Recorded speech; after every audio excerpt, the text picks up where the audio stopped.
Hey all, um, just did a narrated version of, or narrated demo for PWR and on guitar though, so I thought I would do one with bass.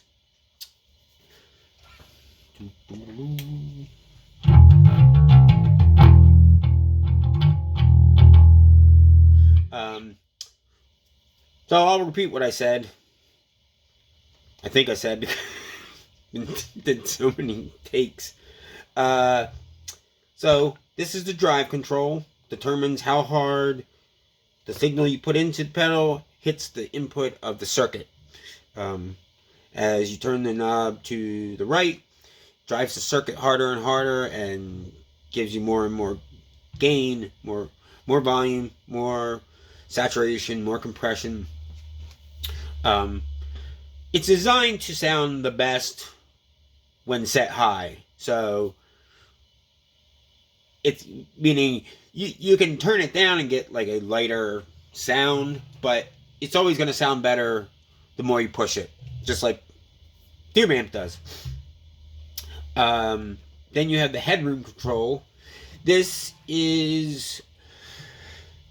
came to me, and this idea came to me from just thinking about full stacks and the different characteristics of them, and I thought about how people use variacs on tube amps. Variac is it's a way to bring the voltage and current down on any piece of electronic or electric equipment. So people will bring the voltage and current down on a tube amp, and it gives them compression, gives them less headroom. It gives them more saturation. It's a way to just get a creamier kind of overdrive out of a tube amp.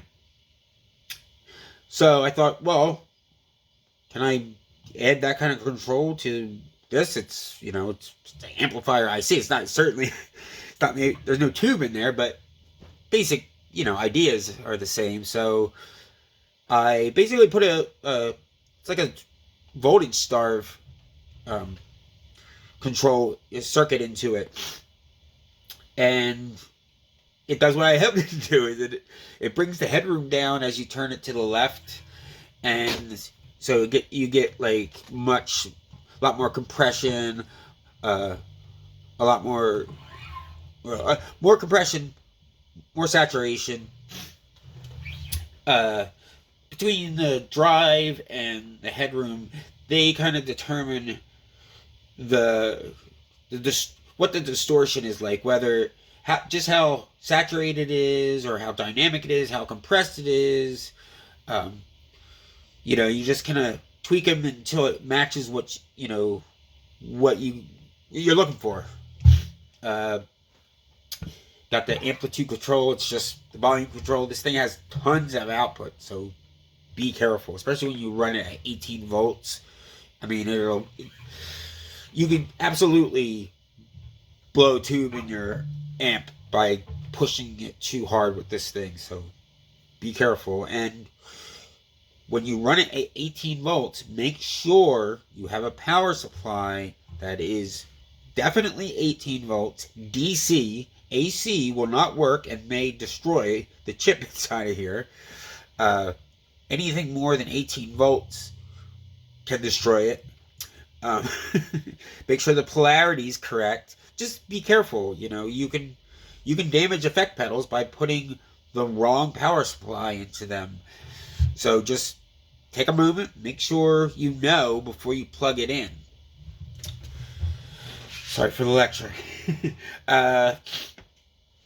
This is the controls for the tone stack section, the filter section. You have a slope. These are controls that you may know from my other pedals, like the Megalith and the Magnetar. I have a particular filter circuit, tone stack circuit, that I use in my pedals, and I alter the values of the components and stuff to suit different circuits, different pedals. So this is kind of like a high-low balance control. As you turn it to the left, it brings in lows and eventually starts to attenuate highs. This is the notch control. This lets you cut mid-range as you turn it to the left. It affects like the high mid-range. The low mid-range and the sub-bass frequencies are unaffected by these controls. So, which means the pedal always has tons of low end kicking out of it, no matter how bright or aggressive you make these, the tone with those controls. Now, one of the things when I was designing this, that I wanted was, I wanted to be able to get the raw sound of the core circuit even with these tone controls, but you can't, no matter how I adjusted these tone controls, I couldn't get the exact sound as you get when that circuit's not there. So I thought, well, I'll just put a bypass switch so you could instantly pull out the tone circuit and get the raw core circuit sound, which is a very like throaty kind of mid-range sound. It's kind of awesome.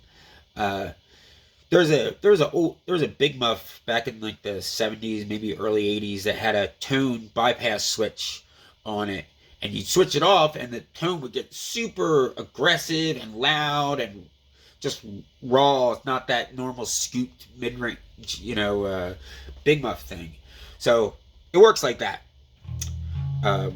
And there is a tone or a gain boost switch in here that I'll switch at some point. Kind of hard to hear the difference using my phone, but whatever.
Really easy to overdrive this head that I'm playing through, so I keep trying to like back the volume down, and sorry, it's just because it just will it's just so freaking powerful. It's just the low end, the gain is just too much.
Jesus Christ.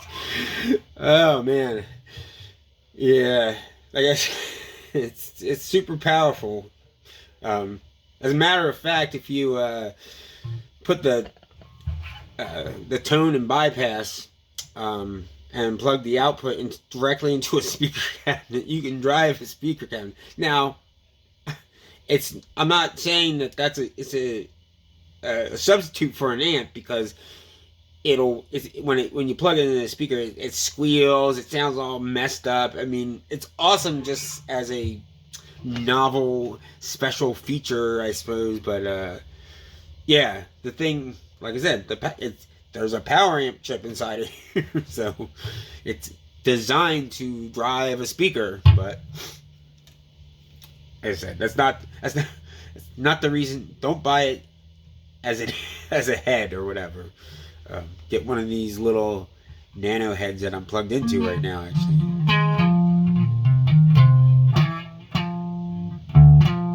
Anyway, yeah, hopefully that gave you an idea of what it's like on bass.